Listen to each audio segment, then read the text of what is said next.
کہنے لگی او میرے ابا جان، آپ میرے ابا ہیں، میں آپ کی بیٹی ہوں، اپنا دوپٹہ بچھا سکتی ہوں، پر اتنی بے ادب میں نہیں، بستر نبی پاک کا ہو، ابا مشرک ناپاک ہو، امام الانبیاء کالی کملی والے کے بستر پہ کافر ابا کو نہیں بٹھایا جا سکتا۔ وہ بستر جس پہ جبریل آتا ہو، وہ بستر جس پہ قرآن نازل ہوتا ہو، وہ بستر جس پہ اللہ کی کروڑ رحمتیں برستی ہوں، اس بستر پہ ابا کافر کو نہیں بٹھایا جا سکتا۔ میں نے ادب کرنا سیکھ لیا ہے۔ یہ تو ایسا عجیب گھرانہ ہے، جب نہیں آئے تھے تو نہیں آئے تھے، جب دین میں آئے بدلے چکا دیا ابو سفیان کے گھرانے نے۔ سیدہ ام حبیبہ رضی اللہ تعالی عنہ اپنے بھائی کے سر پہ ہاتھ پھیر رہی ہیں، انگلیوں سے کنگھی کر رہی ہیں، جیسے بالوں کو یوں کیا کرتے ہیں نا، یوں کنگھی اگر نہ ہو تو یوں بال کرتے ہیں۔ سبحان اللہ، سر امیر معاویہ کا ہے، ہاتھ ہماری اماں سیدہ ام حبیبہ کا ہے، اور تشریف لانے والے شہنشاہ کائنات ہیں۔ اس لیے عرض کر رہا ہوں کہ تم جان جاؤ سیدنا امیر معاویہ کتنا بڑا آدمی ہے۔ اور یہ تو پرانی یادداشت سے کام لے رہا ہوں، ہفتے بھر میں تیاری کرنے کا کوئی موقع مجھے نہیں ملا، اور اس نیت سے کسی کو چڑھانا نہیں، نہ اپنا نام بلند کرنا ہے، اس نیت سے عرض کر رہا ہوں کہ کل کو قیامت میں ان حضرات کے بارے میں اللہ کی عدالت میں یوں کہنے کے لیے میرا منہ بھی باقی رہ جائے کہ میں بھی تمہارے شناخواہوں میں تھا، ہم بھی تمہارے نام لیوا ہیں۔ سیدنا امیر معاویہ رضی اللہ تعالیٰ عنہ بیٹھے، ام حبیبہ رضی اللہ تعالیٰ عنہ کنگھی کر رہی اپنی انگلیوں سے، سرکار مدینہ صلی اللہ علیہ وسلم تشریف لے آئے، فرمایا ما تصنعی، اے ام حبیبہ کیا کر رہی ہو؟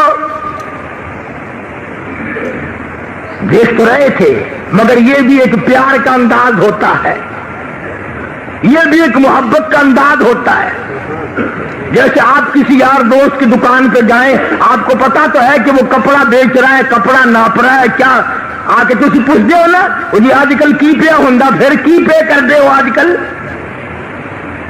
دیکھ تو رہے ہو کہ کپڑا ناپ رہا ہے، کپڑا بیچ رہا ہے، سبزی بیچ رہا ہے، کریانے کی دکان کر رہا ہے، یا روٹی کھا رہا ہے، دیکھ تو رہے، پھر کیا لے گا؟ پھر جی آج کل کی بندہ پہ؟ سرکار نے پوچھا ماں تو سنائی یا ام حبیبہ، اے ام حبیبہ کیا کر رہی ہو؟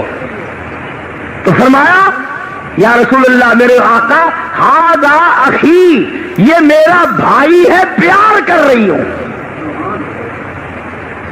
یہ میرا بھائی ہے، میں اس کو پیار کر رہی ہوں۔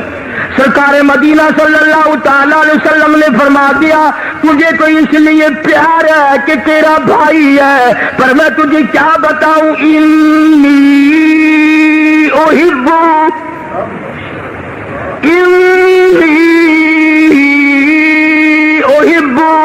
یہ تو مجھے بھی بڑا پیارا لگتا ہے، اتنا پیارا ہے، میرا اتنا پیارا ہے، جیسے ہی جبریل قرآن مجھے دے کے جاتا ہے میں فوراً معاویہ کو بلا کر قرآن اسی سے لکھواتا ہوں، یعنی ساری امت میں حضور کے بعد معاویہ کی وہ ذات ہے رضی اللہ تعالیٰ عنہ، آسمان سے قرآن اترنے کے بعد سب سے پہلے معاویہ کے قلم سے گزرتا تھا۔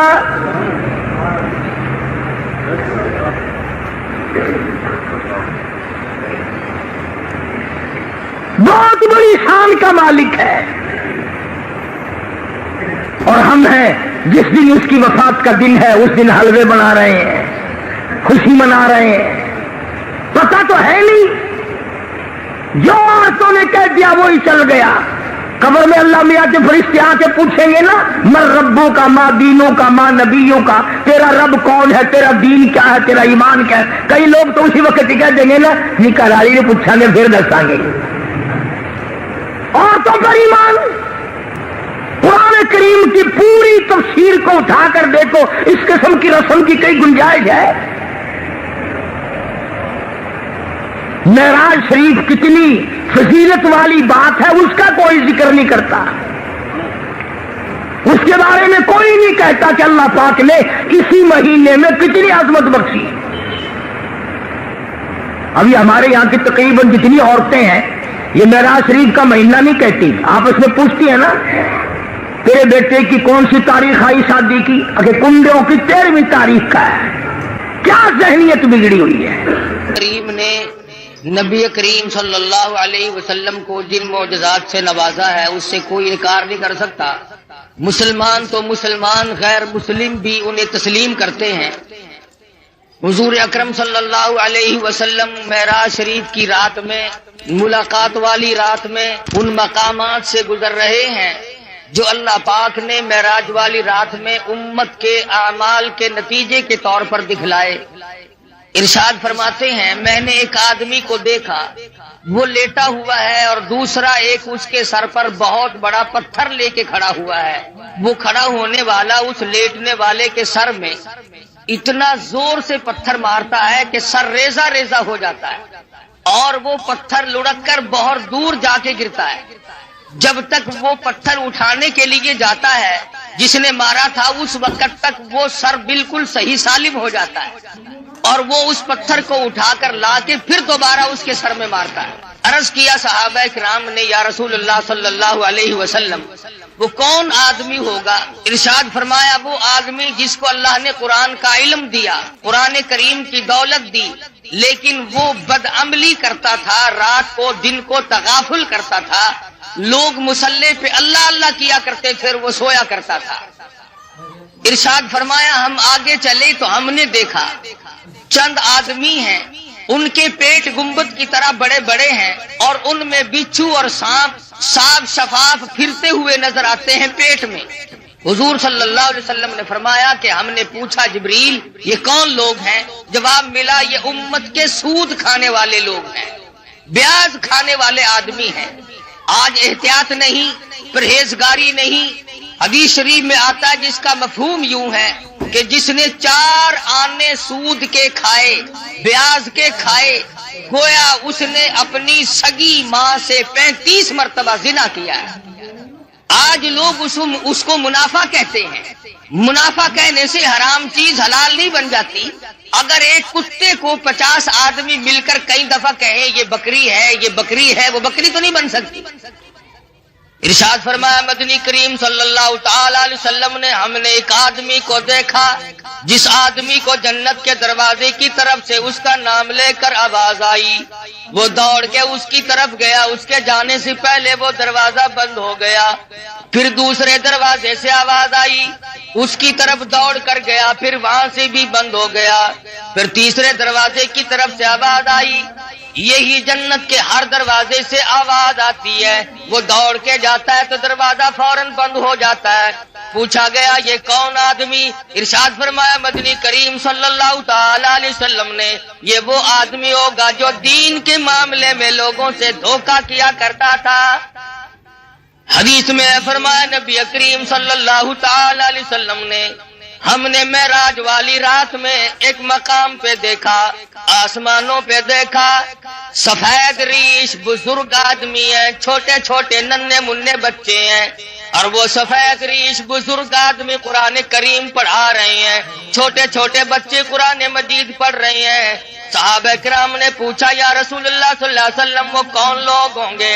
ارشاد فرمایا مدنی کریم صلی اللہ تعالی علیہ وسلم نے اللہ میاں نے میری امت کو توفیق دی، میری امت کو دولت عطا فرمائی، چھوٹے چھوٹے لختے جگر، چھوٹے چھوٹے نور نظر معصوم بچے قرآن مجید پڑھتے ہیں، پڑھتے پڑھتے کسی کی موت آ گئی، 1 سپارہ پڑھ کے موت آ گئی، 10 پارے پڑھ کے موت آ گئی، 5 پارے پڑھ کے موت آ گئی، 20 پارے پڑھ کر کے موت آ گئی، 10 باقی رہ گئے۔ اللہ تبارک و تعالی جل شانہ نے فرمایا او میرے خلیل آ جا، آسمانوں پہ بیٹھ کر میری امت کے وہ بچے اور میرے نبی کی امتوں کے بچوں، امتیوں کے بچوں، قرآن پڑھنے والوں، تم نے قرآن کریم فرش پہ پڑھنا شروع کیا تھا، آؤ جو باقی رہ گیا عرش پہ ختم کر لو۔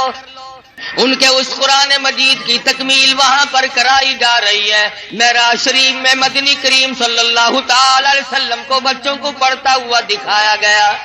سرکار مدینہ صلی اللہ تعالی علیہ وسلم براق پہ سوار ہے، بیت المقدس میں تشریف لے آئے۔ خداوند کریم نے انبیاء متعددہ بلایا ہوا ہے، سارے انبیاء کرام کو دعوت دی ہوئی ہے، آؤ آج میرے محبوب تشریف لائیں گے، تم سب آ جاؤ۔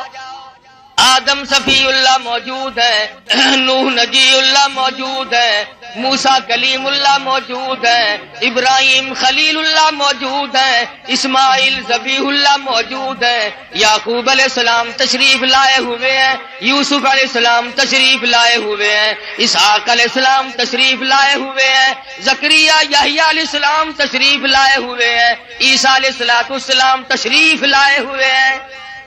سارا انبیاء متعددہ بیت المقدس میں آپ کا انتظار کر رہا ہے۔ اندازہ لگاؤ مسلمانوں، تم کس نبی کا کلمہ پڑھتے ہو، کس نبی کے امتی ہو، کس نبی کی عظمت کو برقرار رکھتے ہو؟ تمہارے ہمارے نبی کی کتنی بڑی عظمت ہے، کتنی بڑی شان ہے، کتنا بڑا مرتبہ ہے، کتنا بڑا مقام ہے، کتنی بڑی برتری اور بزرگی ہے۔ 1,24,000 انبیاء کرام تشریف فرمائے، انتظار کر رہے ہیں آمنہ کے در یتیم کا۔ بیت المقدس میں براق پہ سوار ہو کر کے پہنچے، آپ نے انگلی کا، حضرت جبریل امین نے انگلی پتھر کو لگائی، اس میں سوراخ بن گیا، براق کو وہاں پر باندھ دیا گیا۔ مدنی کریم صلی اللہ علیہ وسلم اندر تشریف لائے۔ سب سے پہلے آدم علیہ السلام آگے بڑھے، خطبہ استقبالیہ پڑھا، مبارکباد دی، مرحبا یا ابن صالح، او میرے بیٹے میں فخر کرتا ہوں، میری آل میں سے، میری نسل میں سے، انسانوں میں سے، آدمیوں میں سے اللہ تبارک و تعالیٰ نے آپ جیسے حبیب لبیب کو پیدا فرمایا۔ آدم علیہ السلام فخر کرتے ہیں میری آل میں سے ہے، مرحبا یا ابن صالح، اور میرے بیٹے نیک بیٹے مبارک ہو، تیری وجہ سے میرا بھی سر اونچا ہو گیا۔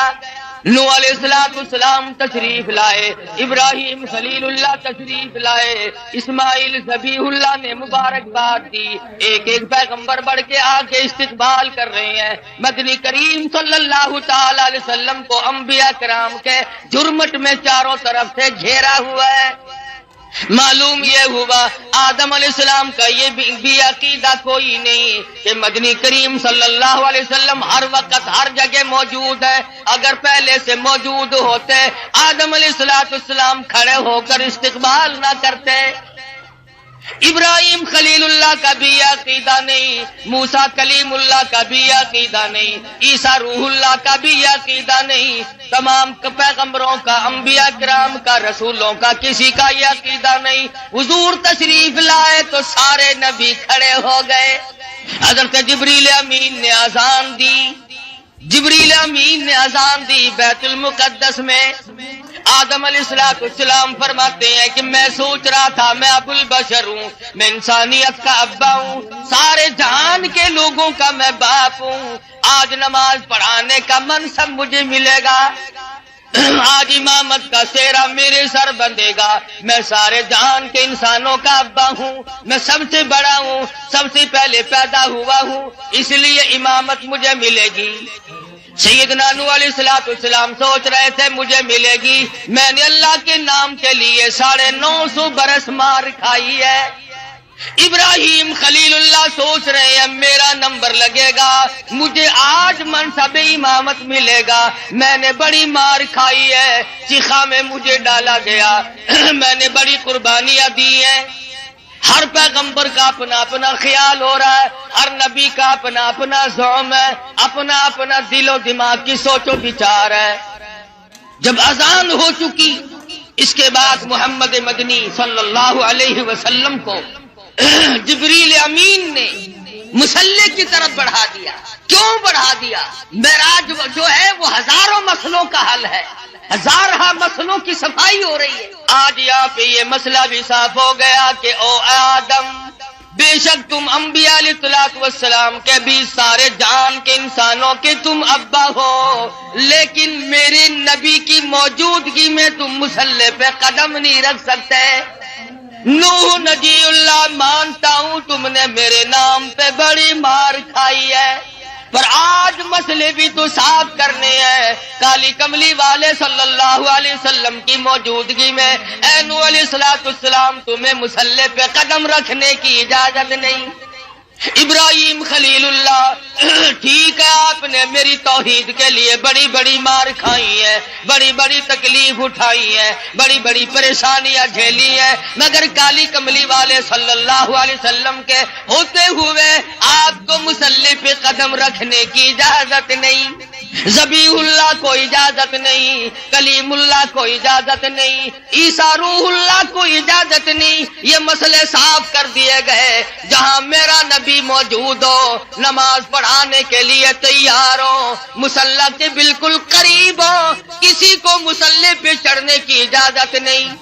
آج یہ لوگ کیسے دو رنگے مسئلے کرتے پھرتے ہیں، کہتے ہیں ہر نبی، ہمارے نبی حضرت محمد الرسول اللہ صلی اللہ علیہ وسلم ہر وقت موجود ہے اور ہر جگہ موجود ہے، اور مولوی مصلی پہ کھڑا ہو کر کے پھر دندناتا ہے۔ لوگوں لکھ کے لے جاؤ، یاد کر کے لے جاؤ، پکا کے لے جاؤ، ترنگی چھوڑ دے یک رنگ ہو جا، یا سراسر موم ہو یا سنگ ہو جا۔ نبی کے ماننے والے اور کلمہ پڑھنے والے نبی کی موجودگی میں خلیل اللہ قدم نہیں رکھتے، کلیم اللہ قدم نہیں رکھتے، ذبیح اللہ مصلی کی طرف نہیں جاتے، تیری کیا مجال ہے؟ دوستو قاری حنیف ملتانی صاحب رحمۃ اللہ علیہ کا بیان آپ کو بہت زیادہ پسند آیا ہوگا۔ بیان پسند آئے تو ہمارے چینل کو سبسکرائب کریں اور زیادہ سے زیادہ ویڈیو کو مکمل دیکھیں، انشاءاللہ بہت فائدہ ہوگا۔ بیان بہت ہی ایموشنل اور خاص کر دینے والا ہے، یقیناً ہماری زندگی میں تبدیلی اور چینجنگ لا دینے والا بیان ہے۔